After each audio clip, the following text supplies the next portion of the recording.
interview series on the Nico Pengin YouTube channel for productive gamers by a gamer with your host, Nico Pengin, and a two-time recurring guest, Sebastion. He is the host of the ProNerd Report podcast, as you can see, and he is a lifelong gamer with a strong passion for single-player games and integrating some of those efficiencies into his real life. Sebastion, thank you so much for joining us today. Thank you for having me. Thank you for having me. Glad to be here, man. It's glad to be back on the show. So excited to get everything started, man. We've been doing a lot of good gaming lately. I know you've been mostly keeping up with the esports stuff, doing your League of Legends thing, but Yeah, like yeah, I yeah. felt like we had to give some love to the game of the year conversation here. Yes, and thank you for bringing it up. For those that don't know, Sebastian, let me know because I was completely under a rock just playing League of Legends all the time. That the awards are actually next year, and because he Next week. graciously, next week, excuse me, he let me know about that, and I was able to go and vote on League of Legends everything. You know what I'm saying?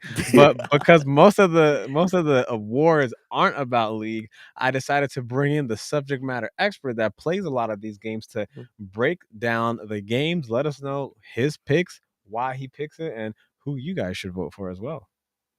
Well, man, thank you for having me on the show. I think like there's so many categories this year in the Game Awards, the official Game Awards, and it is next week. I do believe it's like on the 8th, December Yes, the on 8th. the 8th. But Mhm. yeah, so like the big news that just dropped recently is that like for every minute that the Game Awards will be on, that they're giving away a Steam Deck. So I'm like, as long as you're watching and as long as you're Ooh. participating, as long as you had like a purchase within the last calendar year, you are eligible to win a Steam Deck. Like, and it's not just the 64 gig. This is the big mamma jamma. This is the 520 gig model every Oh, minute. dang. Yeah, so Dang. I thought I'd let the audience know because, like, that's pretty huge. There's gonna be a lot of lucky winners, and low key, this is the one time in an award show that I just want everyone that goes on stage to give all their flowers to whoever they got to give it to. Thank Right. thank the Lord Almighty, thank their mama, their baby mama's mama. Everybody they need to thank Right, right. because we need as many minutes possible. Oh, no, that's actually pretty cool. I did not know that. Did they just do that, like, last minute? Yeah, yeah, it was one of the announcements they announced. I think it was yesterday as of the recording of this episode. So, yeah, it's really interesting to see and like shout out to Valve for doing all that, basically donating and giving away all those Steam Decks. So, that's going to be really interesting to see and I hope a lot of people get to win those. So, like that's always a positive thing. Oh, that's actually pretty cool. I just looked up asterisks on those that are only in the US, Canada, UK, or the EU. So Mhm. unfortunately, it is a location based, but still, nonetheless, that's actually pretty cool that they're willing to give away one per each minute of the award. So definitely tune in to watch it live. And we got to go to the juggernaut because the awards, it's pretty much being headlined by a few games, and I know you definitely have your eye on a few of them. And I want you to run us down on the ones that are up for grabs to win the awards, as well as your personal pocket pick that you would like to win. All right, all right. So let's start with the best indie category because I think the best indie category is one of the most stacked categories this year in the award show. We have Neon White, which was, like it's an Annapurna interactive game. We have Narco, we have Stray, we have Tunic, and Vampire Survivors. It's a stacked list. Like this was a really good year for indies. There were a lot of good games. Like a lot of people kind of feel like a couple of games got snubbed, but Mhm. this is a really good top five list.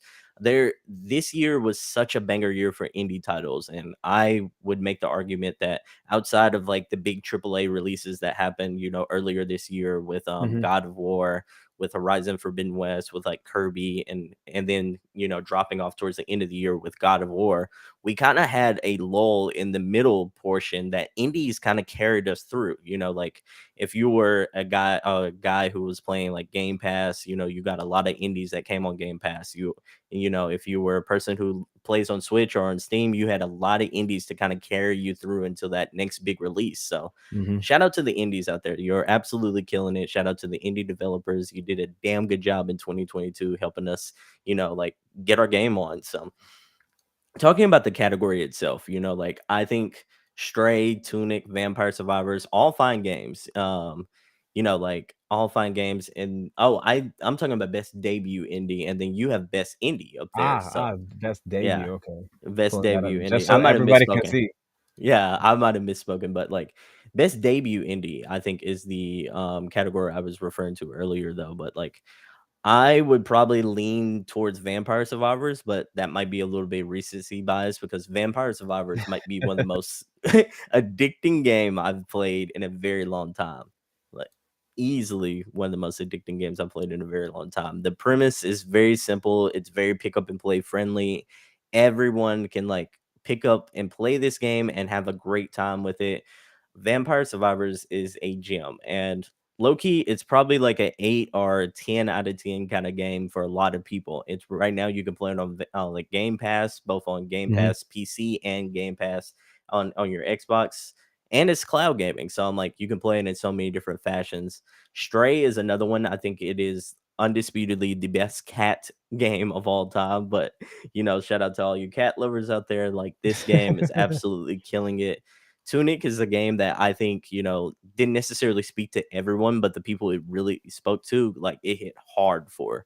Mm, Norco is a game that I think had a really cool art style, a really cool aesthetic, but like I feel like so many gamers didn't actually get to play that game, didn't really give mhm, it a chance. And Neon mhm. White, shout out to Neon White. It is a very cool art style in its own right, and it's kind of anime based. If you kind of like that anime kind of flavor, that's a good game for you as well. So I think this is a strong category. I would probably lean towards Vampire Survivors winning this category or Stray because we got a lot of cat lovers out there. I think it's gonna come down to those two, but I would probably give the edge to Vampire Survivors here. Now you're saying that that's where the majority are gonna win, but what would you prefer if I you would had prefer Vampire Survivors. I think the majority is either going to lean towards Stray or Vampire Survivors, and I think Vampire Survivors is a stronger game. But I do Mhm, think a lot of people really love Stray, like especially around the time of release. It was viral about a lot of people's cats. Like watching them play the game. Actually, like the cats in the room would look up at the TV and like actually acknowledge that there was a cat right there. So I I don't know. It has like a viral trend for Stray, but I feel like a lot of people are really vibing with Vampire Survivors lately. alright, that's actually pretty solid. Imma have to put my vote down. You got me convinced. So let's go to the other indie category. So the best overall indie. Okay, so here on the best overall indie category, we have Cult of the Lamb, Neon White again. Shout out to Neon White, absolutely killing it with the nominations. You got Sifu, Stray, and Tunic. Tunic again, Tunic and Stray both making that list.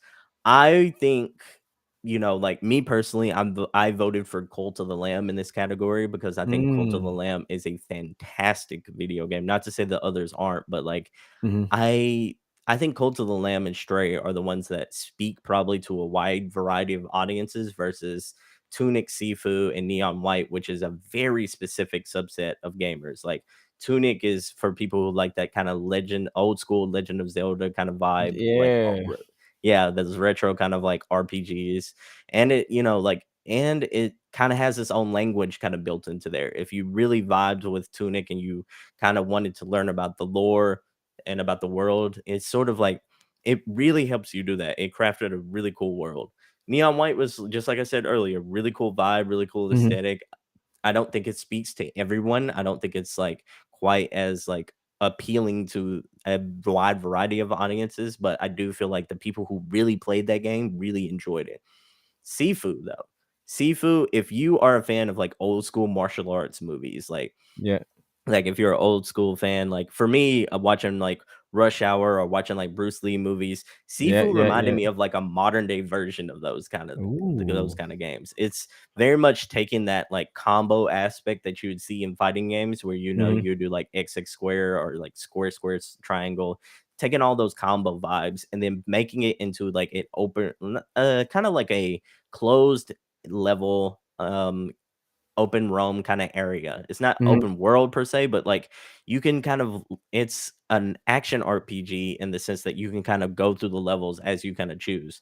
You can roam through the levels like you could in a Mario game, or you can roam through the levels like you could in a just an overall like 3D beat 'em up game. So I feel like a lot of people vibe with Sifu. I do feel like the challenge with Sifu is the fact that it had an incredible like hard. It was a hard game when people first played it. It was incredibly tough. Mm. A lot of people were like detracted from the difficulty spikes in Sifu because it is a tough cookie, but it has a really cool concept. Every time you die, like your a year is added onto your life. So you get older every time you die. But Oh. yeah, but, like, the cool thing about that is, like, just like when you get older in martial arts, you learn more, you become like a sage sensei, Mm. so to speak, so you get Yeah, yeah, stronger yeah. every time you die, but you also, like, you get closer to your inevitable mortality, Oh my so goodness. it's a That's really cool concept, and Cult of the Lamb is just a gem. It's absolutely a gem. It is a like a village simulator game fused with a roguelike game, and you just play as a lamb. You just simply play as a lamb who was like sacrificed to the slaughter by a group of individuals who didn't want like a demonic spirit coming back, and then that demonic spirit comes to the lamb and is like, I'm going to give you all the powers to take down the people who tried to take you down. So mhm. and in the meanwhile, I just want you to build a following of your own. You're a cult leader. So it is a weird thing. You playing as a cult leader of these weird and cute animals, and all the while where you're trying to, all the while where they're trying to like beef you up and make you into like a badass. So like a lot of these games are very unique. They're Mhm, mhm. very I just described all of those, and like all of those feel like games I've never played before in one way or another. But so a shout out to the indies. I think Yeah. if I'm gonna be real with you, though, I'm probably going to lean towards Stray taking this because of the popularity of all the cat fans out here. I think people are going to vote for Stray pretty hard. But if my vote went towards Cult of the Lamb, though. Oh, okay, no, it's that yeah, they all sound pretty unique basic games because based off of the way that you were describing them, the world that they're in, the inspiration that they hail from, you can definitely see it just on the cover. You can definitely see, Cult of the Lamb, the cult-like aspect. You can see the Bruce Lee, Jackie Chan, fighting aspect in Sifu. Definitely, I could definitely see it miles away. Tunic is definitely Legend of Zelda. I loved playing Legend of Mhm. Zelda so much. So that is actually pretty interesting. I definitely know what I'm voting for there. What other categories are you breaking down for us today? I want to break down, I want to break down some of the unknown heroes there. I think best action game category is one we probably need to look at next. Okay, best action.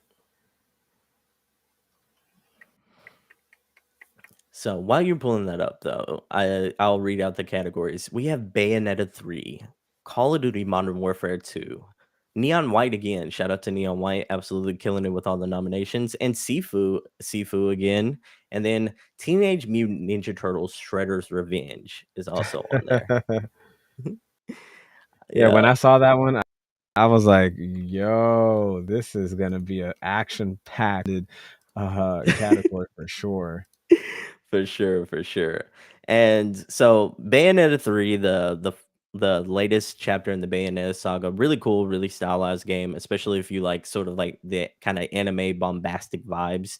I think a lot of people really vibe with that. I really didn't hear a whole lot of problems about the game itself. I think a lot of the narrative was kind of stolen from it due to like the voice actor dispute and all the voice actors claims that she wasn't like properly paid, and that's the reason why she wasn't in the third game. But all that Mm, aside, the game by itself is a really good game. It's a really good Switch title.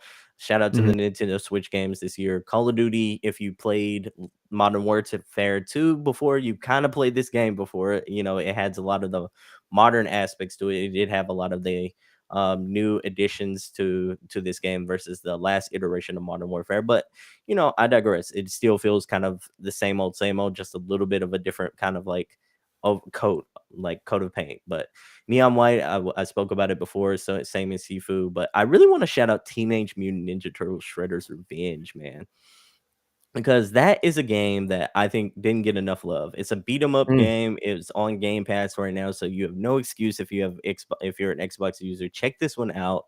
It is so dope, so fun to play. It's kind of like the throwback to that old school like arcade cabinet when you were in the arcade and you put your quarter Yeah, in yeah, and you would yeah, just yeah. pick your Ninja Turtle that you want to play out and just start kicking ass.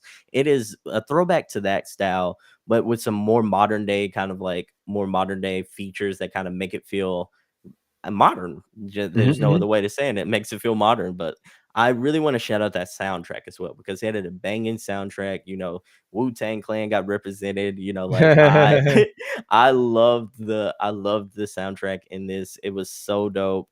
To see them like the final boss fight features a fight with Shredder where they're actually where Shredder's rap song is actually playing like from the old school games. Oh, It is dang. so dope, so dope. If nothing else, play this game for its soundtrack alone. So, I don't know which category, like who's winning this. I know a lot of people really love Call of Duty, but since a lot of the Call of video, Duty fanboys, come on now. yeah.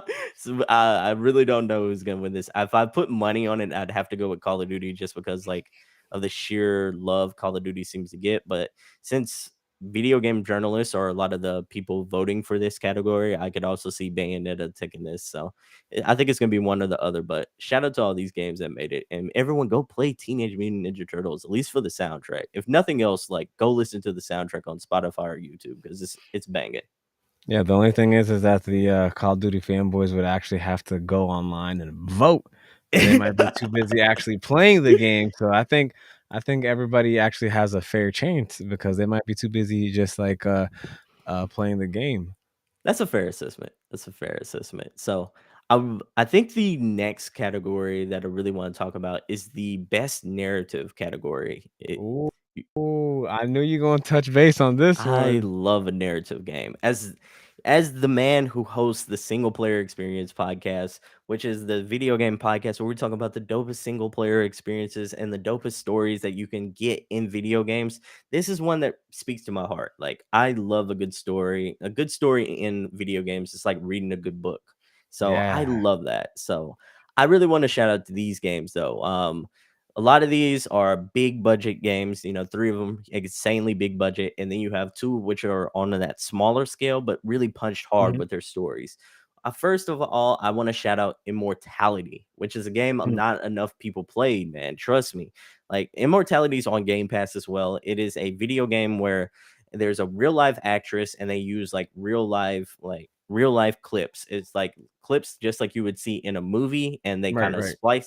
they kind of splice those clips in Mhm. so many different parts, and it's up to you the gamer to actually like piece together what happened to this missing actress based on like three movies that she was in that never got released.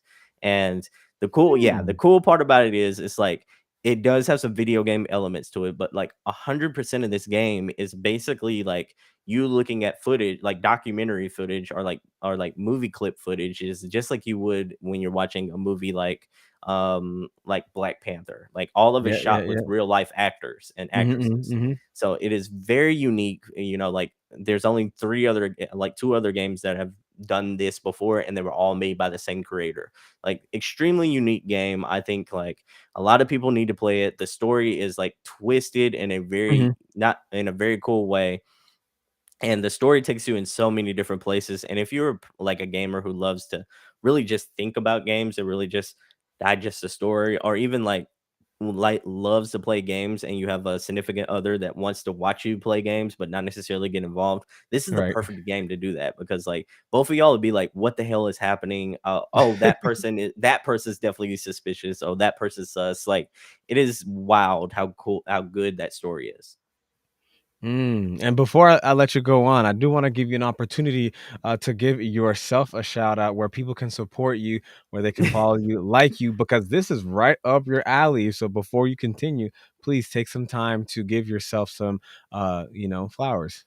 Okay, giving myself the bouquet here. Like, you can find me at the ProNerdReport.com. You can find me on the Single Player Experience podcast, and the Notable Nerds podcast, where I interview notable nerds who are doing really cool things. If you also like video game conversations, just like we're having here, the Single Player Experience is the podcast to be. We talk about really cool, dope single player games, really cool, dope stories. The Pro Nerd Report is the site where I officially write video game reviews, and like, you can also find both podcasts on the ProNerdReport.com. So definitely check that out. And you can find all those both podcasts on all your favorite podcast platforms. So if you like good nuanced video game discussions about single player games that you should check out, or like just overall deep dives into video games like God of War, Ragnarok, like the Elden Rings of the world, like Immortality, like I just did, just go check those out. I'm glad to have you. And like, if you want to hit me up as well, the comment section is always available. I will gladly talk to each and every one of you. I always love talking to the people. So definitely check those out. Boom. Next one in the narrative, because I know this is up your alley. Oh yeah, for sure. Plague Tale Requiem is a game that is very, very twisted in a very cool way. I Mm, don't know if you ever played Plague Tale, but like, the premise is that you're set in that like French Renaissance kind of time frame. It's not mm, the exact historical time frame, but the whole like premise of the game is you and your younger brother. You play as the lady you see right in front of you, right there. mhm, Y'all are basically trying to figure out a overall mystery that's going on, while trying to avoid people who are kind of like trying to kill you, all the while trying to avoid the effects of a plague that's going on. And this plague is like, it's twisted. Like, so many people are getting sick, but not only that, there are hordes, and I'm talking about hordes of rats that, like, as soon as you get anywhere near them, will eat you alive. oh, wow. And oh yeah, I've never seen anything like it in a video game before. But like, these rats, so like, you kind of have to figure out how to avoid the rats. The rats are Mhm, sensitive to light, so you can't, like, so you can use that to your advantage, with fire, with different light elements. Like, so a lot of this game is about, like, it's nuanced story kind of mixed in with its puzzle aspects, kind of, and mixed in with a stealth, like, hardcore stealth system. So like, if you like stealth games, if you like action adventure games that have a very good story, and you also like a lot of puzzles and games, definitely check out Plague Tale. It's a very, very good, well polished game. But all that aside, let's talk about the big three. We got Horizon Forbidden West, we have God of War Ragnarok, and we have Elden Ring. Horizon Forbidden West to me is the uncrowned champion of, like, it is a really good game that mm, focuses on a really nuanced sci-fi story. If it has these really cool elements where you're facing these robotic dinosaurs, almost similar to Transformers, but they don't transform; they're just robot mm. dinosaurs. Right, right. Yeah, and you're in a dystopian future to where, like, all the people in this future have basically just bows, arrows, spears, that sort of thing. But like, the world has gotten so far Interesting. advanced. Yeah, it's like the world has gotten so far advanced that, for some reason, they have like these huge sci-fi animals, and society has fallen, and Ah, and remnants of, like, this is what remains of humans, and they're just trying to live their best life, all the while mhm, avoiding these like dinosaurs, or trying to live around these dinosaurs that are oftentimes trying to kill them. So like, it is about Aloy, and it's about her adventures with these dinosaur creatures. So it is a very good game. The Horizon Forbidden West is a sequel, so I would definitely recommend people go check that one out. Elden Ring, if you played any games from FromSoft, you already know what that is. These games are the Bloodborns of the world, the Dark Souls, the Demon Soul games. Like, these are some booger bears that people love to play. Elden Ring is the first open world game from that company. So I definitely think people should, if you haven't already, if you've been living under a rock, like, check that one out. That one's an absolute gem, especially if you like open world vast games, sort of like a mixture between Zelda and Demon Souls. And and then this we have wait, hold on what's up? on this one, because this one is, written by George R. R. Martin. Yep, he helped write a lot of So the game. so not only the story immaculate, supposedly, It's also, like, on difficulty 1,000. It is the easiest of the Souls games, but that's not saying much because those games get pretty hard. Um, so yeah, those are really good games. I would definitely say like Elden Ring is one of the games that a lot of people were talking about at the beginning of the year. They see a Mhm, lot of people were in love with it. Like it didn't quite grab me at first, and then I just, I went to play another game, then came back to it, and then it kind of hooked me. But I will say this game, despite it being written by George R. R. Martin, who wrote Game of Thrones, like the story isn't quite in your face. It is a story that mm, you have to kind of discover and you kind of have to piecemeal together through like notes and different elements in the world versus mhm. versus the last game I was going to talk about is God of War Ragnarok. God of Dun, War dun, Ragnarok, dun, the yes, juggernaut. is a The one. monster, and it's a monster, and it's a masterclass in storytelling, especially if you like the traditional way of like them giving you a good story where you are practically looking at, like your characters involved in the action around you and how your characters react to like the events around you. You can see Mhm, the emotional effects that the game has on them and that moments of the game take on them. This is what story should be and across all games. Like this is absolutely one of the most phenomenal stories I've played in the last 5 years. And I honestly like it is a absolute treat. I enjoyed every second I played of God of War Ragnarok. And to be honest, yeah, that is one of the few games I probably like shed a tear while playing. So it is a mm, incredible story about a father and his son, about like the demons of your past affecting who you are, and mhm. how you overcome the demons of the past. It's about becoming your own person. There's so many different elements in this game and so many different themes. I can't even touch on them all in like a single 30-minute span. It is incre yeah, it is an incredible game. I think it is a phenomenal game and a masterclass in storytelling.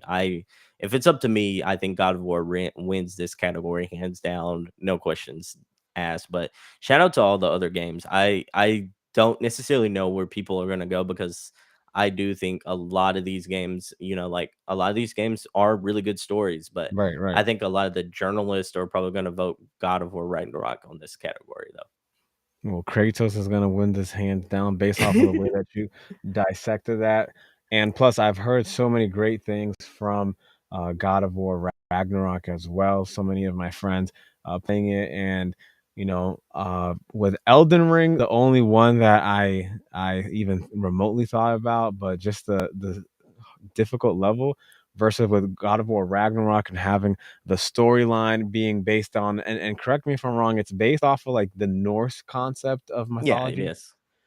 So Mhm. definitely an intriguing way to enhance and foretell the story in a way that I would assume no other game in the most recent amount of games has been able to do.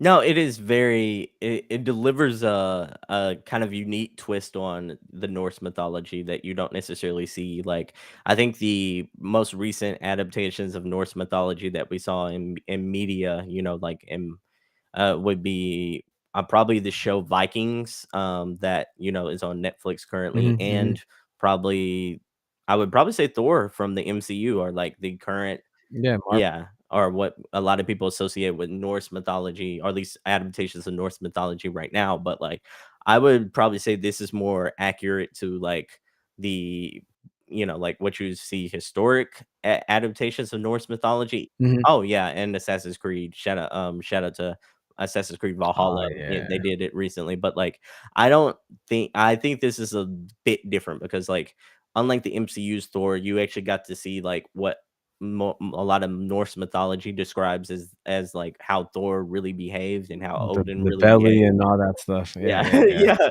exactly, exactly. So I don't, like this isn't like true 1v1 like version of Norse mythology, but I do think this is a good adaptation. Yeah, more accurate depiction, and, I definitely knew that the narrative one was gonna be the main favorite of yours with all the storytelling, and it's actually pretty impressive that you were able to know a bit about each and every single one of those. Because it's just as you mentioned, you love a good story, and this one, I could see a mile away God of War is gonna have the best storyline unless they don't win anything else. They should be winning this one hands down, in my Man, opinion. yeah, they're nominated for tons of awards, it seems like, because they're also nominated for, I think, the best music direction award and such like that, and they absolutely killed it with that. Oh, best score in music. Yeah, but like it is, and by best art design, if I'm not mistaken. But yeah, it is a really good game, really masterclass game, and I think that kind of segues us into the game of the year conversation for the Game Awards. Mhm. This is the big daddy. Like this is the MVP award. This is, like the Lombardi trophy. This is the creme de la creme, the top shelf, the video games that just rose above. And this is what a lot of the video game journalists in the industry kind of voted on as the top dogs of this year. Mm. And there are some really shocking ones in this list, and not to throw Uh-oh. no, Uh-oh. not to throw Uh-oh. shade on anybody, but We gotta throw it. We gotta throw it. yeah, Who don't deserve to be on here? We not gotta know. not to throw shade on anybody, but like, there's so many good games this year, and shout out to all the teams that worked on all these games. But I was, like some of these games I was surprised to see, and then others I was like, I think makes sense. I don't necessarily think it matters who's on the list though, if I'm being honest with you, because like I think if we're being real, it only comes down to 2 games in general. So I just want to shout out the other 4 games for showing up to the event. You can stand up right next to the you can stand right next to the medalist, but and it's an honor to be nominated. It really is an honor to Yes, be yes. nominated. But like, so yeah, we talked about Plague Tale earlier. We talked about Horizon Forbidden West, Stray, and Xenoblade. I think is a game we haven't really touched on before. Xenoblade 3 is another Nintendo Switch game that you can play. It is a very expansive open world game. Like if anyone's played the Xenoblade games, they know what to expect. If you haven't, it is a very engrossing game, kind of similar to Final Fantasy. It has elements of Final Fantasy. I'm Mhm, not gonna mhm, say it's mhm. exactly similar, but like if you do like those kind of games to where you like Final Fantasy more, not necessarily like the art style isn't very Final Fantasy-esque. It's more just about like you having elements of magic, elements of swordplay, that sort of thing. That's where I lean towards it being more Final Fantasy-esque.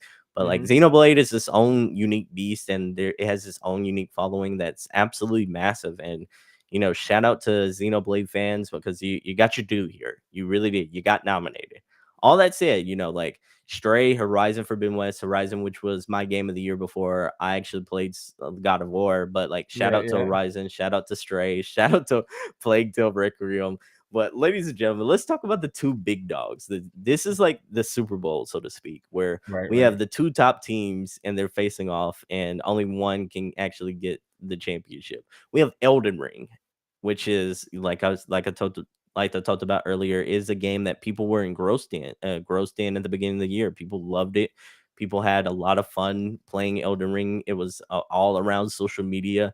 People Mhm. had a joy, and like it was such a joy seeing everyone explore the world. And me myself, I still haven't beaten Elden Ring. It is that expensive. It is that like deep, but I had a lot of fun playing it. It hooked me. This was the first from software game that I really just connected with, that really just like spoke to me. It has a very, very, very good visual open world. It has a lot of like different classes that you can play as, is a lot of different mechanics that are new to just Elden Ring. It took what people loved about from software games, threw it in an open world that is not just deep as far as like this is how wide the open world is. It's Mhm. layered because like there are so many different caves and chasms and like levels like below the earth that you can explore. This is a game that I think people are going to find little tidbits about like years Mhm. from now, where like, oh, I can't believe we didn't discover this. Like there's so much richness in the world of Elden Ring that I just, Bandai Namco and From Software killed it with this game. They took something that I felt was an extremely niche genre and made it Mhm. mainstream. So shout out to them. And then you have God of War Ragnarok. These two are going head to head here. God of War Ragnarok, like I said earlier, masterclass of storytelling, good sound design, good animations. One of the best games you can play right now on the PS5. I would probably argue it is probably number one like Mhm. the best game you can play on the PS5. It took a story from God of War 2018, a story that a lot of people loved, and it got Game of the year it came out. So a lot of people had those high expectations. And it's just a story about like Elden Ring, which is a new concept and a new like a new game from a genre we already knew about, but presented in a new way. So versus God of War, which a lot of people love, but it is kind of very similar to what we got in 2018. So it's Mhm. I don't necessarily know where a lot of people are going to go. I know a lot of people are going to show love to Elden Ring because again, the people who fell in love with Elden Ring really fell in love with Elden Ring. And God of War, Mhm. I would argue God of War is the better game. I think it's for me, who's a story centric gamer. I think it has the vastly superior story there. Mhm. I think the characters are more layered. They have depth. There are actually memorable characters here because in Elden Ring, I don't feel like there was anybody who really just stood out as, oh, this is a groundbreaking character versus God of War. I think there are 8 characters off the top of my head that I can go like, I love that character. I Mhm. absolutely love that character, and I wouldn't mind seeing a spin-off game of just that character. Like God of War is a immaculate piece of storytelling. It's an immaculate game. The game, like the game to me is a mixture between a good story-based game and that fun, visceral, like arcade style that you would play in a Mortal Kombat or old school God of War game, like back in the PlayStation early PlayStation 2 era Mhm. games. It is a mixture between all those fun elements just mixed in with a glorious visual feast. And so I think the realist is just down between these two. It just kind of depends on which way the chips fall in. Is it going to be Elden Ring or is it going to be God of War? Because I think that's there's no other realistic answer here. But what about the cat people? The cat people are going to show up and they're going to vote for Stray. But let's be real here. Let's be real here. A lot of those cat people are the same people who played Elden Ring and God of War. So I don't know. Like I would be Mm. not only would I be shocked if Stray won, I think Twitter and like a lot of the video game like social media sites would just go up in flames. I think like every I kid you not, there would be YouTube videos just about like this upset. This would be this would be as big as an upset as I would probably say like the Patriots coming back from that 28-3 loss Dang, against Atlanta. That's how big of an upset this would dang. be. This I because God, like God of War is just that good. Huge, Elden Ring yes, is just it's that huge. good. Mhm. Like if any other game besides those two games won, I would be shocked, utterly shocked. I think a lot of people would just be like silent in the like when they announced the game. I think a lot of people would be like stunned silence. It would almost be yeah, I think you'd hear that gasp over the television set where everybody be like, "Oh shit, this really happened." Or you remember that thing when Steve Harvey like read out the wrong like Yeah, yeah, award? yeah. I The feel wo like the that's wrong winner. yeah, I feel like that's what a lot of people would expect to happen in that case scenario where he just like where the announcer just read out the wrong thing and people were expecting them to like go on the stage and be like, no, no, no, like we know better. But yeah, it is crazy. I can't see a world where one of those two games don't win. It's that close of a competition, you think? I think so. I don't know if recency bias is going to lean towards God of War's favor, or if Elden Ring just are the people who really love Elden Ring. The fanatics of the hardest of hardcore Elden Ring fans are just going to stand up and say, "No, this game deserves to win Game of the Year." But I I I can't see a world where one of those games doesn't win. Hmm. Now, I did wanna ask regarding, there are 2 categories that I also wanted to have a take on, and it's Mhm, the audio design as well as the score and music. They're pretty much for me, I don't really see a difference between both, but I do know that you said that, a soundtrack is, like, so important to a mhm. game.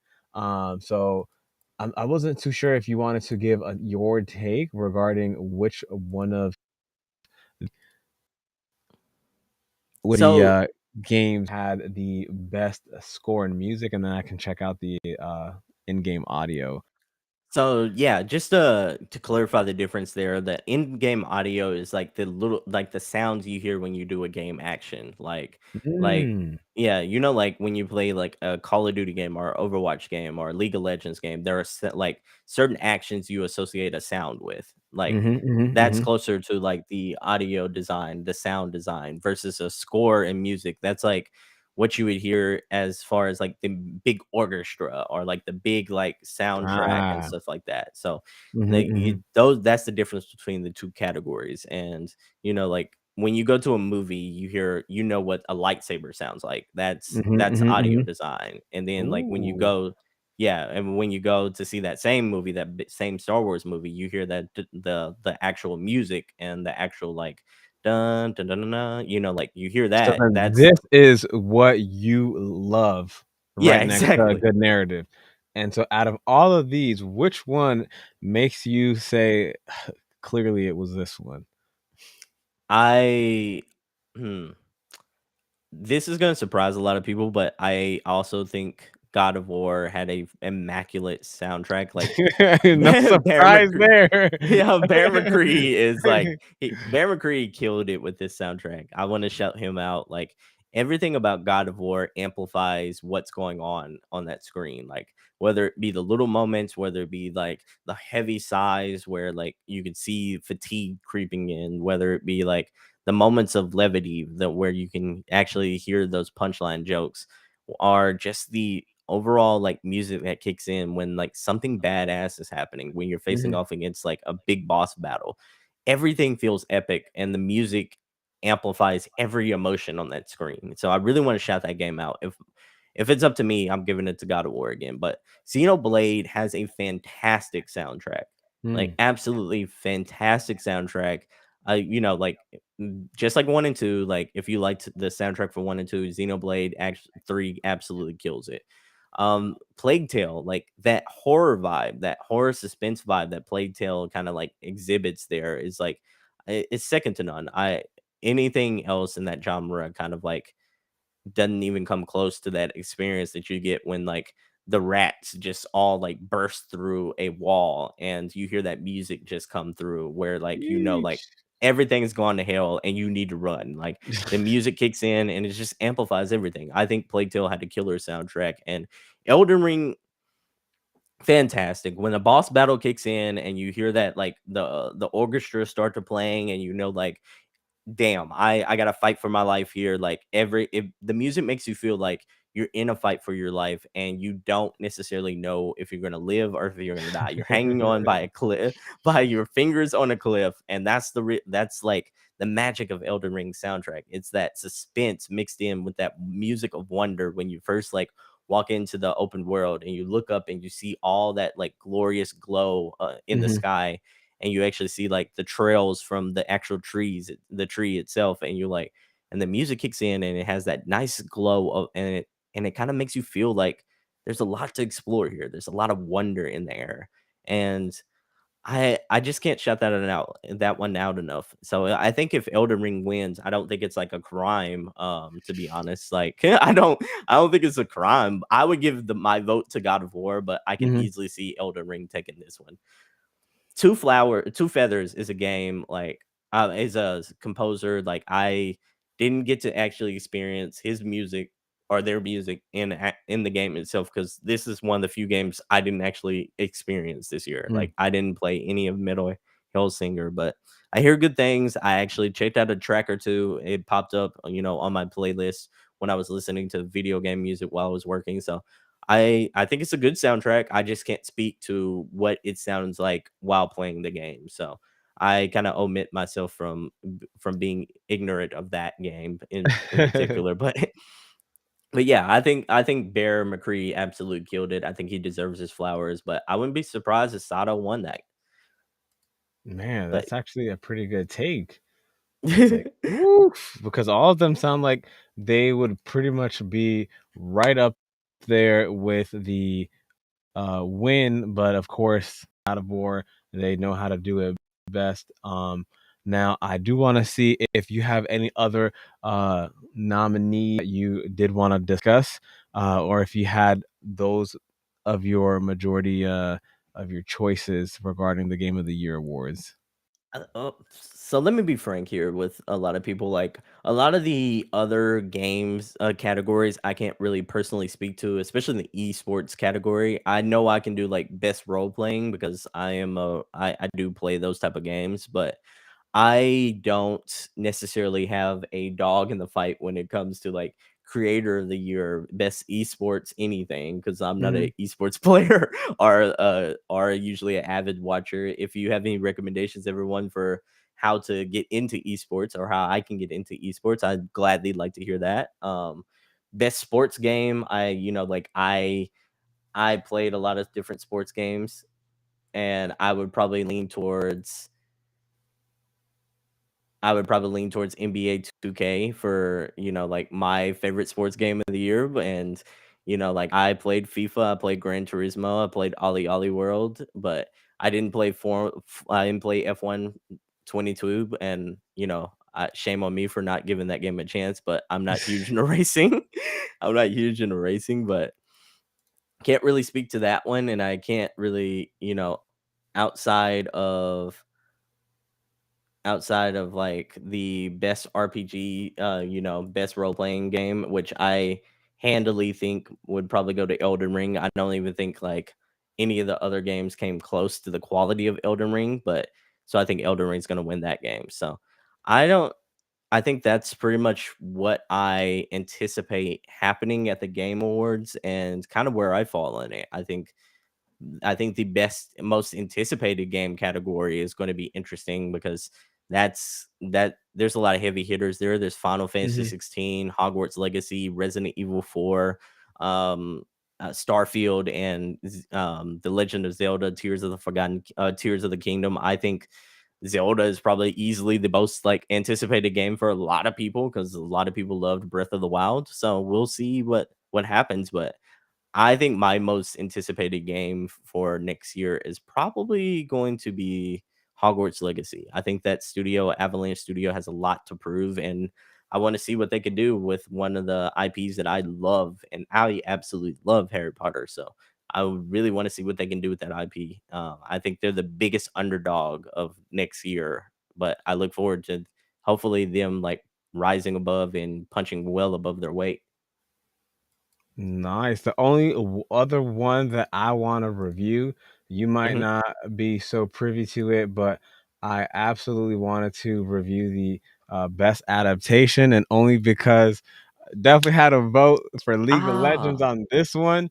I don't know if you watched it, but I absolutely loved Arcane.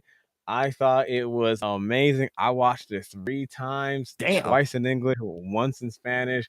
I absolutely loved the show. It did such a phenomenal job. I can't believe that Riot Games did such a great job bringing to life characters that I've played so many hours, from Jinx to Echo and all the other characters that played. And a lot of my friends also played a lot of these characters, and we get to actually see them personified, brought to life via voice, brought to life via animation, giving them an actual backstory, plus having like some of the skins of the game being brought to life, because certain characters don't have those backstories. But when you add a skin to a game for the esports, you give them a completely like different background. And it was so interesting how we could see characters before they became either evil or became good people. You could see like the before, you could see the anti-hero, you could see the anti-villain, you could see the hero, you could see the villain, you can see all this in an actual show. And it is crazy because I never would have thought they would come out with such a banger of a show. The show, if you never played League of Legends, you can watch this show and still be enthralled by it. And the reason I know is because I've told so many people about the show and they've never played the game, and they're like, yo, this is so good. And I was like, I play that game all the time. They're like, this is from a video game? And it's like, yes, a video game company actually created that with the help of Netflix and I can't even pronounce Forchi. So it definitely had to give them a shout out for that adaptation. I am not taking away from the other individuals on here because I haven't seen Cyberpunk, Cup What? show, Sonic. Cyberpunk was good. I haven't seen it, and I do have the League of Legends bias, but I just wanted to give that I just wanted to give that a shout out because I watched it so many times, and I also played Uncharted, Mhm. but I still think that Arcane League of Legends is just like blows it out of the water, hands I down. yeah, I haven't, like, watched the Arcane show. I will be real with you. I haven't. It's on my list of things to do. Matter of fact, I'll probably do that tonight. Yeah, you gotta prioritize that ASAP. It's I'll that prioritize good. I'll prioritize it and watch it tonight. I'll start it.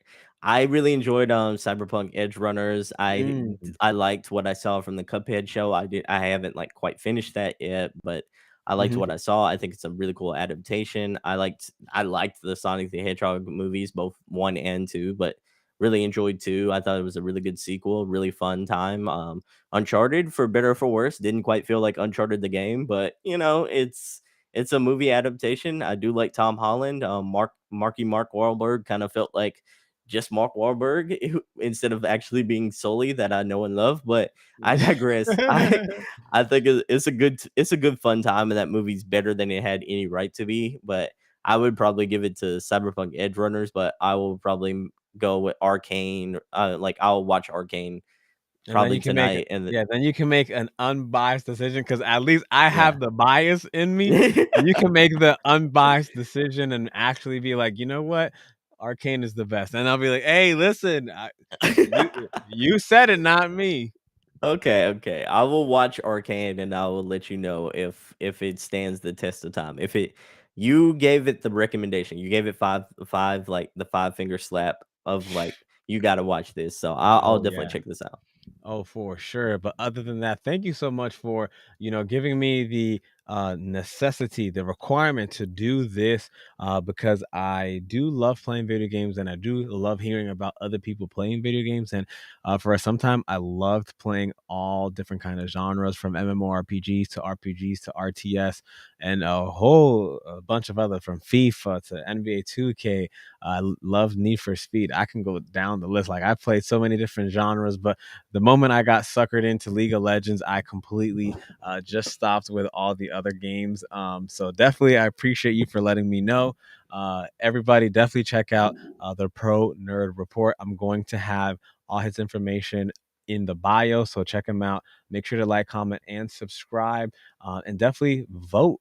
Vote for your favorite game. Vote for who you think deserves to get first place because the more you vote, the more the studios see that their games, their hours, their hard work, their blood, sweat, and tears were worth it. A lot of people that don't vote don't realize that some of these studios, the engineers, the programmers, the developers, the voice actors, a lot of them, they get bonuses, they get much more pay based off of if they get awards. So if you truly value certain games, whether it's indie games or the big ticket games, any kind of games, if you value them, if you really want more of those games, or you just want them to have, uh, you know, some sort of recognition publicly versus other games, let them know by voting. It's free, doesn't cost anything. You can sign in with Twitter, you can sign in with Google, Facebook, or create a temporary login if you're privacy conscious like that.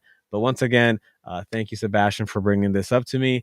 Make sure you guys check him out, like, comment, and subscribe. And if you want to give yourself one more plug, Sebastion, go for it. Man, I want to shout you out. Thank you so much for having me. Like I always enjoy being on the Nico Pengin show. Like, thank you so much for having me, man. Like, I want to just shout you out and keep doing your thing, keep killing it. Like, you're absolutely doing an amazing job. So keep pushing, keep going forward. Ladies and gentlemen, check out the Pro Nerd Report for all my best, like all my written reviews, and you can also find my podcast there. But if you really are more prone to like the Spotify's of the world and the Apple Podcasts of the world, wherever you like your podcast platforms, I got you covered because they're all over the place. They're everywhere where you like to listen. So check out the single player experience. We're talking about some dope single player games all the time. We have weekly conversations called the weekly recap, where you can catch up on everything we talked about throughout the week. And then we have smaller bite-sized episodes. So if you're walking your dog for like a short 10-minute walk, those episodes are perfect for you. If you want something something on the longer side, we got you on that side of the things too. We're talking to a lot of people. We have a lot of guests on. We're talking game of the year conversations. We're talking about best sports games. We have podcast episodes like for each and everything. I'll probably have Nico on soon, so he can tell me about the best things that happened in the esports world, because we want to get into all that too. So definitely stay tuned to the single player experience podcast. And Nico, thank you again for having me. That was so well done. Guys, like, comment, subscribe, check Sebastion ProNerd Report. It's been a wonderful, wonderful episode. And once you finish Arcane, who knows if we'll bring you on just so that you can give us an unbiased review. You know what I'm saying? I'm just Yeah. saying. All right. Other than that, take care and have a great rest of your night.